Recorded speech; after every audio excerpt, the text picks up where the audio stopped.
가장 위대한 설교가 중에 하나였던 영국의 스펄전 목사는 자신이 죽기 전에 자신의 신학에 대해서 이렇게 네 마디로 요약했습니다. 그의 말입니다. 이제 나는 나의 신학을 네 마디로 줄일 수 있다. 예수께서 나를 위해 죽으셨다. Jesus died for me. 예수님께서 나를 위해 죽으셨다.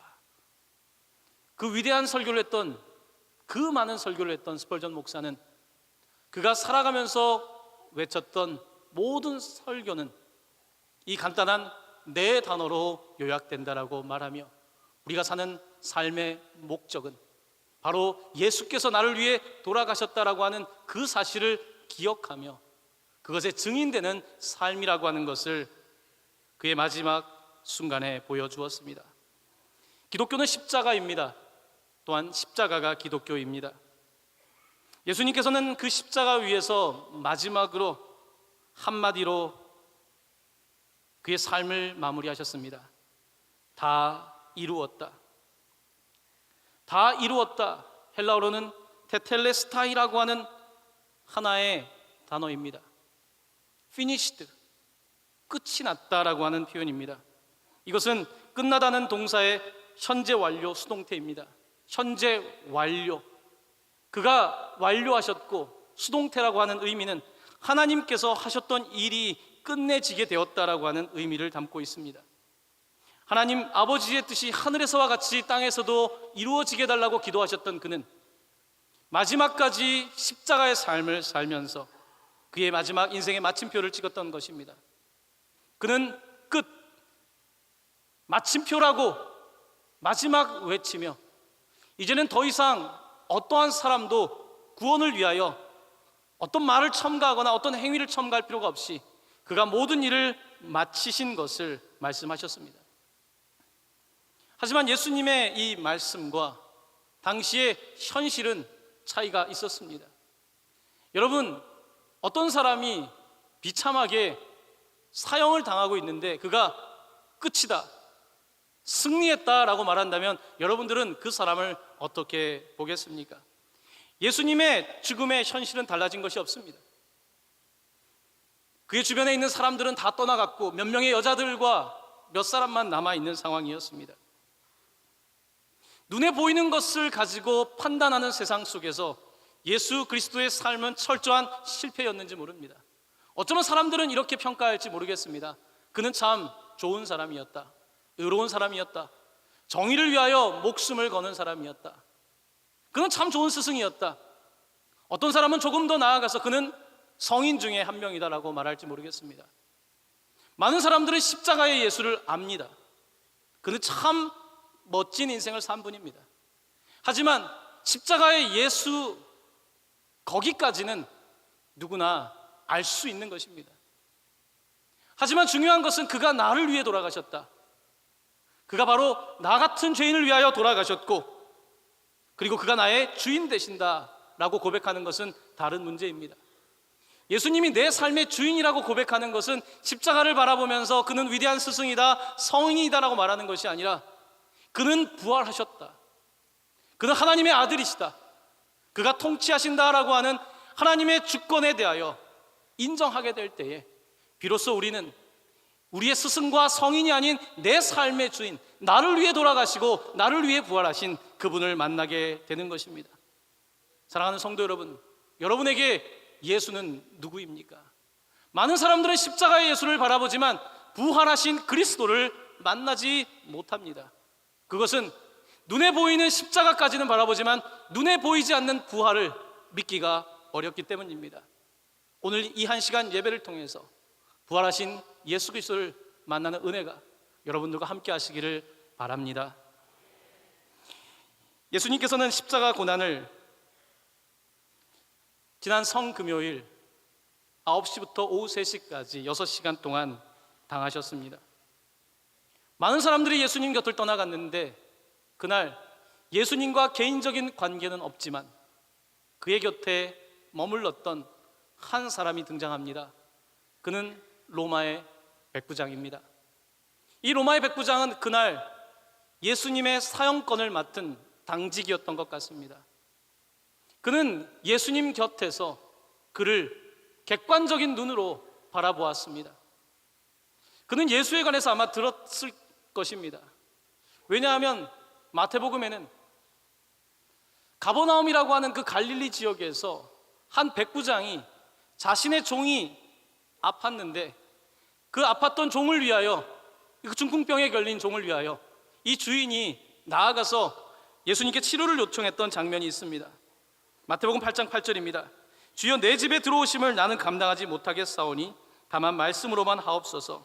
그러면 하인이 낫겠사옵나이다.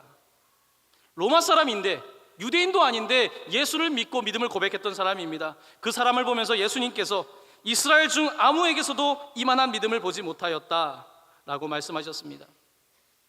아마 십자가 옆에 백부장은 같은 백부장인 이 갈릴리의 백부장과 서로 아는 사이였을 겁니다. 그래서 예수님께서 자신의 하인을 고치신 이야기, 갈릴리 지역에서 수많은 사람을 고친 이야기, 또한 하나님의 나라를 선포할 때에 억눌려 있던 사람들이 하나님을 만나게 되고 회개하며 변화의 역사가 일어났던 이야기를 이 친구를 통해서 들었을 것입니다. 그런데 공교롭게도 그가 들었던 그 예수라고 하는 인물이 내가 오늘 사형을 집행해야 되는데 그 자리에 있었던 것입니다. 이 백부장은 무슨 생각을 했겠습니까? 그 위대한 예수를 바라보는데 그 예수는 위대한 메시아로서의 예수가 아니라 십자가에 매달려 사형 선고를 받은 죄인으로서 자기 눈앞에 있는 것입니다. 사람들은 그를 조롱하고 비웃었고 그에게는 가시면류관이 쓰여져 있었으며 또한 유대인의 왕이라고 하는 명패가 그의 십자가 위에 달려 있었습니다. 그는 이와 같은 상황 속에서 무슨 생각을 했겠습니까? 이 상황 속에서 그런데 백부장은 너무나 늘 하던 일인데 십자가에 매달린 예수라고 하는 인물에 빠져들기 시작했습니다. 6시간 동안에 그는 몇 마디 하지 않았습니다. 복음서는 겨우 7마디 한 것을 기억하고 있는데 그 7마디를 듣는 순간순간마다 그는 그의 마음이 움직이는 것을 경험했습니다. 사람들이 예수를 조롱할 때에 예수님은 이렇게 기도하셨습니다. 아버지, 저들을 사하여 주옵소서. 자기들이 하는 것을 알지 못함이니이다. 어떤 사람이 십자가에 매달려 죽으며 죄가 없는 사람을 모함하는 그들을 위하여 용서해달라고 기도를 하겠습니까? 분노를 해도 시원하지 않은 그때에 그는 그들을 위하여 용서해달라고 기도하고 계셨습니다. 아마 그의 눈은 젖어 있었을 것입니다. 그리고 그의 눈빛은 용서와 사랑, 세상에 누구에게도 볼 수 없는 그 눈빛이 이 백부장을 사로잡았을 것입니다. 조금 시간이 지나고 나서 예수님이 오른쪽 우편에 있는 강도와 하는 이야기를 또한 듣게 되었습니다. 우편에 있는 사람이 예수님께 말합니다. 예수여, 당신의 나라가 임하실 때 나를 기억하소서. 그때 예수님께서 그에게 말씀하십니다. 오늘 내가 나와 함께 낙원에 있으리라. 마지막 희망이 없는 사람에게 예수님은 따뜻한 눈빛을 보내시며 이 상황이지만 당신에게도 희망이 있다. 지금도 나를 기억해달라는 당신에게 희망이 있으며 오늘 낙원이 당신과 함께 있다 라고 말씀하셨습니다. 이것은 세상에 누구도 할 수 없는 말이었는데 백부장은 의아했을 것입니다. 그 이야기가 그의 마음을 파고들기 시작했습니다.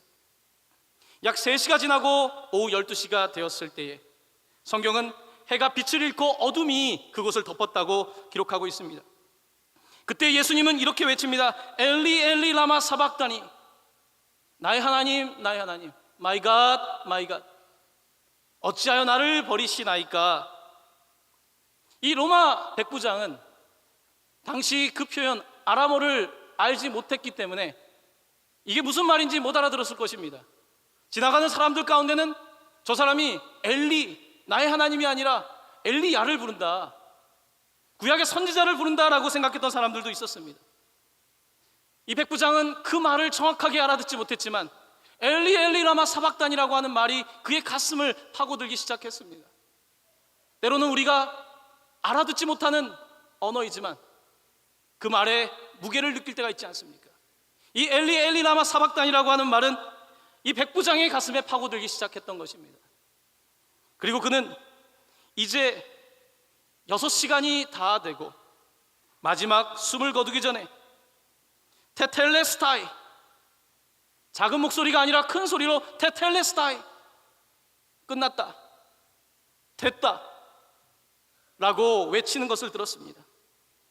그는 그의 한마디에 모든 그의 삶을 다 포함하고 있었으며, 그 외침을 듣는 순간에 이 백부장은, 이 사람은 그냥 스승이 아니라, 그냥 위대한 사람이 아니라, 정의를 위하여 싸우다 죽는 수많은 사람들과 같은 분이 아니라 특별한 분임을, 그가 바로 하나님의 아들인 것을 보게 되었던 것입니다. 로마 백부장의 이 고백은 기독교가 로마 사회에 파고드는데 큰 역할을 감당했을 것입니다. 로마의 복음이 빨리 전파된 것은 로마의 군인들이 복음을 들었던 이유 때문도 있습니다. 사람들은 복음서를 읽으며 예수님 옆에 관련 없었던 이 로마 백부장이 예수님의 7마디에 변화되었던 모습을 보면서 예수에게 빠져들기 시작했을 것입니다. 누가는 이 백부장의 고백을 이렇게 기록하고 있습니다. 백부장이 그 된 일을 보고 하나님께 영광을 돌려 이르되 이 사람은 정령 의인이었도다 하고, 마가는 한 단계 더 나아가서 이렇게 고백합니다. 예수를 향하여 섰던 백부장이 그렇게 숨지심을 보고 이르되 이 사람은 진실로 하나님의 아들이었도다. 예수와 아무 상관이 없었던 그는 이 6시간 동안에 예수라고 하는 인물에 빠져들기 시작했고, 단지 그가 멋있는 사람이었기 때문이 아니라 그는 그에게서 하나님을 보게 되었고, 나를 위해 오셔서 나를 위해 죽으신 예수 그리스도를 발견하게 된 것입니다. 사랑하는 성도 여러분, 이렇게 우리는 예수님을 만나게 됩니다. 뜻하지 않은 상황 속에서 예수님을 만나게 되며 어떤 날, 어떤 말씀이, 어떤 시간, 어떤 사람이 우리에게 예수를 증언하는 것입니다. 이렇게 백부장은 주님을 만났습니다. 예수님께서 돌아가신 후에 이제 예수님의 시체를 어떻게 할 것인가에 대한 문제가 있었습니다. 그때 아리마대 요셉이라고 하는 사람이 등장합니다. 그의 시체를 달라고 그는 요청합니다. 그는 당시에 종교 지도자들이 모인 산헤드린이라고 하는 그와 같은 큰 회의에 속해 있는 높은 관직의 사람이었습니다. 그는 아마 예수님을 따라다니는 사람이었을 것입니다. 하지만 대놓고 예수를 믿을 만한 입장이 아니었기 때문에 그는 예수님을 멀찌감치 바라보며 예수가 죽자 빌라도에게 나아가서 이제는 그 시체니까 달라고 요청했고 세마포에 예수님을 쌌습니다. 이렇게 아리마대 요셉은 예수님을 자신의 무덤에 두었고, 그 사실을 몇 명의 여인들이 따라다니며 목격하게 되었습니다. 이제 오후 3시에 예수님이 돌아가시고 이제 해가 지게 되면 안식일에는 누구도 움직일 수가 없습니다. 이 몇 명의 여인들은 아리마대 요셉이 준비한 무덤에 가서 예수님의 위치를 파악하고 해가 지기 전에 급히 집으로 돌아갑니다. 예수님의 그 상한 몸을 닦아드리고 싶은데 닦아드릴 만한 시간도 없고 그들은 집으로 돌아간 이후에 이제 향품을 준비해서 안식일이 지나면 예수님의 시체를 수습하리라 하고 그에게 나아갔습니다. 그들이 나아갔던 그 시간이 바로 주일, 우리가 주일로 지키는 이 주일 새벽입니다. 성경은 안식 후 첫날에 막달라 마리아와 몇 명의 여인들이 주님께 찾아갔다라고 말씀하고 있습니다. 예수님의 생명을 지킬 수는 없었지만 시체라도 찾고 싶은, 시체라도 수습하고 싶은 여러분 그 여인들의 마음이 느껴지십니까? 어쩌면 지금 우리 한국 사회가 겪고 있는 그와 같은 아픔입니다.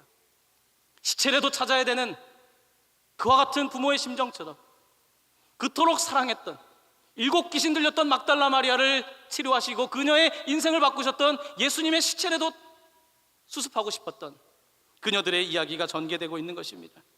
그들은 무덤에 갔습니다. 누가 돌문을 옮겨줄지 걱정하면서 갔는데 놀라운 것은 돌문이 이미 열려 있었습니다. 그리고 예수님의 시체가 사라져버린 것입니다. 그들은 슬픔 가운데 시체조차 찾을 수 없는 이 상황 속에서 울고 있었을 것입니다. 그때 천사가 나타나 그들에게 이렇게 말합니다. 어찌하여 살아있는 자를 죽은 자 가운데서 찾느냐? 여기 계시지 않고 살아나셨느니라. 그러면서 계속 천사들이 이렇게 말합니다. 갈릴리에 계실 때에 너희에게 어떻게 말씀하셨는지를 기억하라. 이르시기를 인자가 죄인의 손에 넘겨져 십자가에 못 박히고 제3일에 다시 살아나야 하리라 하셨느니라. 이 말씀대로 그가 살아나셨습니다. 할렐루야. 그가 살아나셨습니다. 그가 부활하셨습니다. 그들은 비로소 기억이 나기 시작했습니다. 예수님이 분명히 갈릴리에서 사역하실 때에 그가 3일 만에 부활하신다고 말씀하셨는데, 그때는 그 말이 무슨 말인지 알 수가 없었습니다. 죽은 사람이 다시 산다는 말은 그저 듣고 흘려보내는 말이지 실제로 일어난다고 생각을 하지는 못했던 것입니다. 그들은 제자들에게 가서 예수님께서 부활하셨다고 말합니다. 하지만 제자들조차 믿지 못했습니다. 누가복음 24장 11절은 이렇게 기록하고 있습니다. 사도들은 그들의 말이 허탄한 듯이 들려 믿지 아니하나. 누가 믿겠습니까? 누가 죽었다가 사람이 살아난다고 하면 믿겠습니까? 물에 빠져 죽은 사람이 다시 살아난다고 한다면 충격 때문에 머리가 나빠졌다고 얘기하겠죠. 누가 믿겠습니까? 사람들은 믿을 수 없었습니다. 제자들도 믿을 수 없었습니다. 아마 여러분과 제가 그 자리에 있었다고 해도 믿지 못했을지 모르겠습니다. 바로 이 부분에서 믿음이 생겨나기 시작합니다. 그들은 지금까지는 눈에 보이는 것만 따라갔습니다. 왜냐하면 예수님은 육체의 몸을 입고 오셨기 때문에. 그들은 예수님을 알았고 믿었고 따라갔습니다. 하지만 부활하신 예수님을 믿는 것은 다른 문제입니다. 상식의 문제를 뛰어넘지 않으면 부활을 믿을 수 없습니다. 십자가는 상식으로도 믿을 수 있습니다. 정의에 대한 정치적인 변화를 꿈꾸는 사람들도 예수를 따라갑니다. 하지만 예수의 부활을 경험하는 것, 죽었다가 살아나신 것, 상식을 넘어서 사실을 넘어서 우리를 위해 죽으시고 부활하신 예수님을 믿는 것은 다른 일이었습니다. 예수님께서는 그들에게 나타나셨습니다. 제자들에게 나타나셔서 그들이 직접 목격자가 될 수 있도록 그들과 함께 하셨습니다. 고린도전서 15장에서 사도 바울은 예수님의 부활을 목격한 사람들에 대해서 이렇게 증언하고 있습니다. 우리 한번 한 목소리로 봉독하도록 하겠습니다. 장사 지낸 바 되셨다가 성경대로 사흘 만에 다시 살아나사 게바에게 보이시고 후에 12제자에게와 그 후에 500여 형제에게 일시에 보이셨나니 그 중에 지금까지 대다수는 살아있고 어떤 사람은 잠들었으며 맨 나중에 만삭되지 못하여 난자 같은 내게도 보이셨느니라. 사도 바울은 내가 초대교회에 이제 사역을 하게 되는데 나는 다메섹 도상에서 예수님이 살아계실 때가 아니라 부활하신 주님을 분명히 만났고, 내가 정신 나가서가 아니라 나는 분명히 그분을 보았고, 내 주변에 초대교회 안에 형제들이 있는데 500여 형제들이 그분을 보았다고 말하는데 어떤 분들은 나이가 드셔도 돌아가셨고 여전히 나와 함께 있는 사람들이 있다라고 고백하는 것입니다. 500여 명의 목격자들이 있었습니다. 자, 이제 중요한 질문은 이 목격자들의 증언을 믿을 것인가 믿지 않을 것인가에 관한 문제가 우리에게 주어져 있습니다. 목격자들의 말을 믿으면 부활을 믿는 것이고, 목격자들의 말이 거짓말이라고 한다면 부활을 믿지 못하는 겁니다. 당시의 사람들은 오늘 우리가 읽었던 성경에도 기록되어 있지만 제자들이 예수님의 시체를 가져갔다는 겁니다. 제자들이 예수님의 부활을 지어냈다는 겁니다. 그렇게 사람들이 예수님의 부활을 지어냄으로써 이제 세상을 혼란에 빠뜨린다고 말하기 시작했던 겁니다. 우리는 여기에서 생각해 볼 것이 있습니다. 과연 예수님의 제자들이 부활을 지어냈을까요? 어떤 이야기를 지어내거나 음모를 꾸밀 때에는 그것을 통하여 얻는 이익이 있을 때에 그런 거짓말을 하겠죠. 그러면 제자들은 예수님의 부활을 말함으로써 사실이 아닌 것을 거짓으로 증언했다고 한다면 그들은 어떠한 유익을 얻었겠습니까? 그들은 얻은 유익이 없습니다. 예수님을 따라갔던 베드로는 예수님의 부활을 믿는다는 이유 때문에 로마에서 십자가의 거꾸로 매달려 죽었습니다. 안드레는 그리스에서 X자형의 십자가에 매달려 죽었다고 합니다. 마태는 에디오피아에서 순교했고 도마는 인도에서 순교했다고 전해지고 있습니다. 예수의 부활을 목격한 사람들은 모두 예수님 때문에 죽음을 맞이했습니다. 여러분은 사실이 아닌 일을 위해서 여러분의 목숨을 걸겠습니까? 그와 같은 사실을 꾸며내어서 내가 무엇을 얻기에 그런 일을 하겠습니까? 제자들은 예수님의 부활을 목격했습니다. 목에 칼이 들어와도 사실이라고 말할 수밖에 없는 것입니다. 사랑하는 성도 여러분, 예수님의 증인이 되시기를 바랍니다.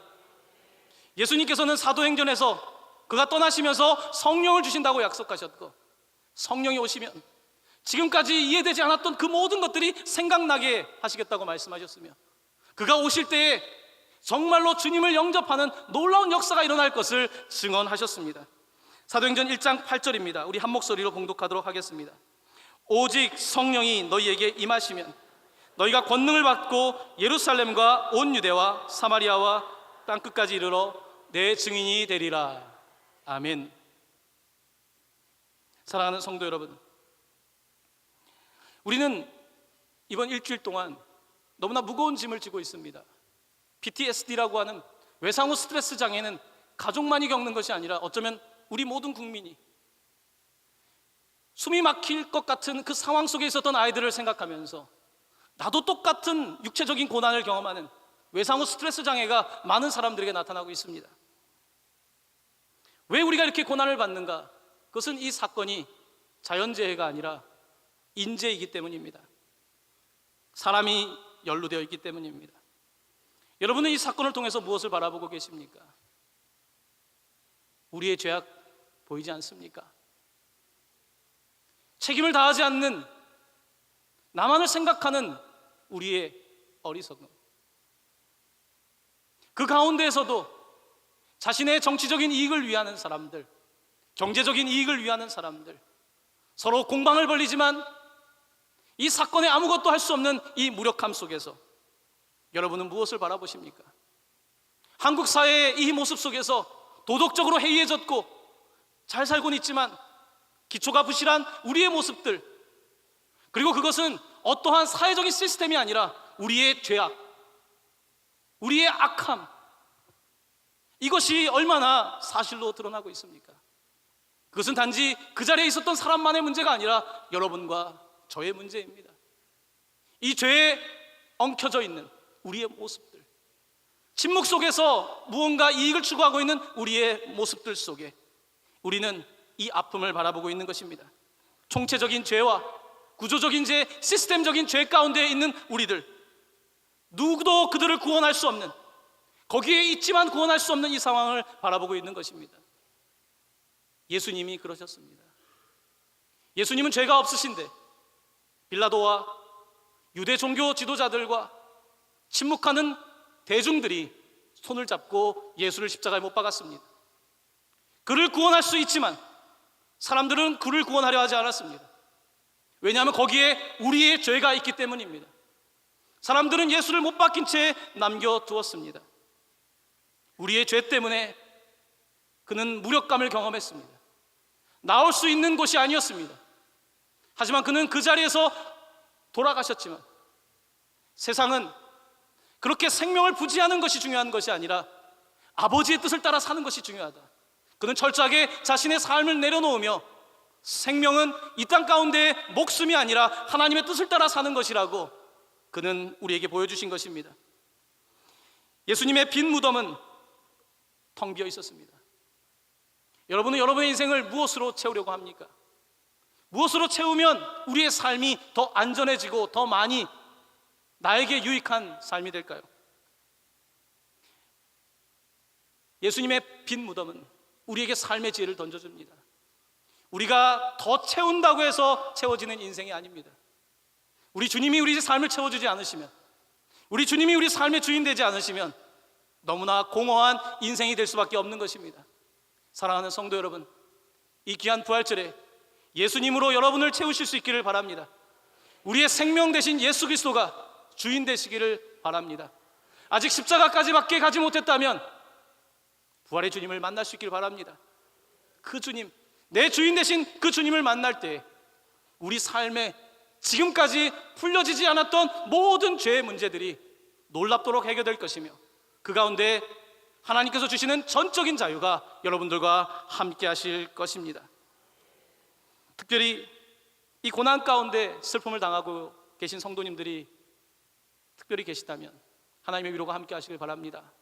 우리 노예에 속한 안산제일교회에도 고등부에 10명의 아이들이 실종 상태에 있다고 합니다.